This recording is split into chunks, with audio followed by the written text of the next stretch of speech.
дар вилояти Суғд ноболиғи 3 сола ба деги шири гарм афтид. ин ҳодиса дар ноҳияи Бобоҷон Ғафуров рух додааст. Пас аз 3 соати рух додани ҳодисаи мазкур волидонаш ба духтурон муроҷиат намуданд. баъди таҳлилу ташхис маълум гардид ки 55% бадани кӯдакча аз шири гарм осеб дидааст ва 20% баданаш чуқуртар сӯхтааст. кӯдакчаи мо 3 сола муроҷиат карда буд. ин аз гуфти модараш, аз сухани модараш кӯдакча беназорат монда. аз модараш падараш дур рафта шири гарм ба деги шири гарм дошта истода, ғалтида ҷароҳатҳои сӯхта гирифтагӣ. асосан узви таносулаш, ду пояш, тахта пушташ сӯхта, пешдевори шикам, ду дасташ сӯхта буд бачча. давоми 3 рӯз ба асбоби ки масоати сӯхташ калон буданаш бемор фавтид. гиваи 3 соат агар хонашон надорам буд, барои он ки ҳар як беморе ки барои мо муроҷиат мекунад, давоми 24 соат ба таъиноташ ҳамаш таъинот карда мешавад. аз ҳисоби оне ки кӯдакча баъди ҷароҳати сӯхтан гирифтан, таъиноти 8 соати аввалинаша нагирифтагиш, дертар муроҷиат кардагиш, ҳамин ҳодиса омад. ин ҳамаи табобатҳои зидди садамавӣ, антибиотику, бедардкуниҳо ҳамаш вақту соаташ бошудаги, аз ҳисоби он ки кӯдакча дер муроҷиат кардаги барои мин. духтурони шӯъбаи бемориҳои сӯхта бинобар сари вақт муроҷиат накардани волидон натавонистанд ӯро аз марг наҷот диҳанд. баъди 3 рӯзи ҳодиса кӯдаки ноболиғ дар шӯъбаи эҳё ба ҳалокат расид. ҳолати фавт аз бемории сӯхта давоми 9 моҳ дар соли 2022 бори аввал ба қайд гирифта шуд. мо ҳоло дар шӯъбаи эҳё қарор дорем. 3 нафар аз беморони сӯхта ки вазнин саломатиашон арзёбӣ карда мешавад, дар ҳуҷраи махсус нигоҳубин карда шуда истодааст ки барои мо рафта аз вазъи саломатии онҳо дидан иҷозат нашуд. дар ҳоли ҳозир тамоми духтурони беморхона барои беҳтар кардани саломатии ин 3 нафар мубориза мебаранд. дар шӯъбаи эҳёи беморхонаи клиникавии рақами 1 шаҳри Хуҷанд 2 ноболиғ ва 1 зан бинобар доштани осеби ҷиддии сӯхта табобат мегиранд. вазъи саломатии 2 ноболиғ вазнин арзёбӣ карда мешавад.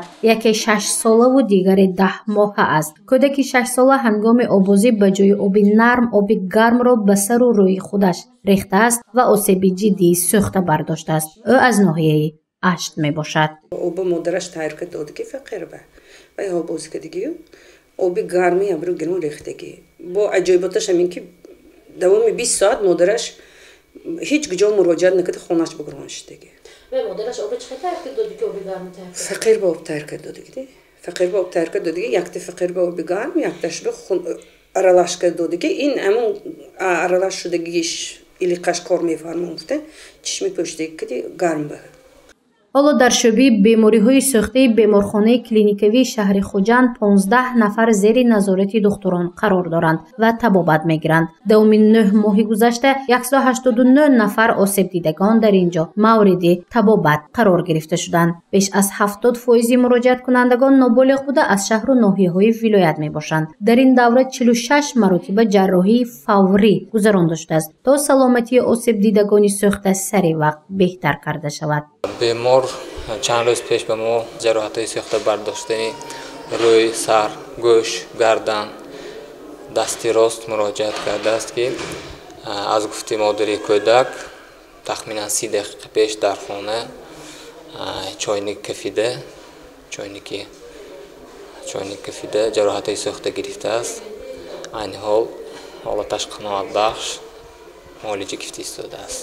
дар шӯъбаи бемориҳои сӯхта 70% осебдидагонро ноболиғон ташкил медиҳанд ки ин ташвишовар боқӣ мемонад. бештари муроҷиаткунандагон давоми 9 моҳ пас аз табобат вазъи саломатиашон беҳтар шудааст. 75% беморони муроҷиаткунанда аз минтақаҳо аз ноҳияи Бобоҷон Ғафуров, Деваштич, Ашт ва Конибодом мебошанд. аз модарон, падарони меҳрубон эҳтиромона хоҳиш мекунам ки кӯдакона эҳтиёт кунанд.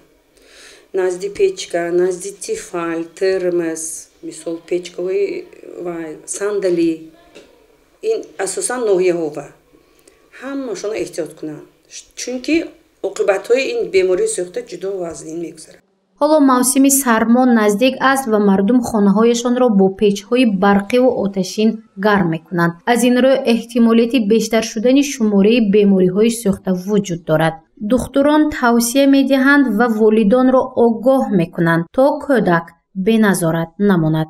гузориши мафнушкуро Наимҷон Оюбов барои барномаи иттилоотии хабар.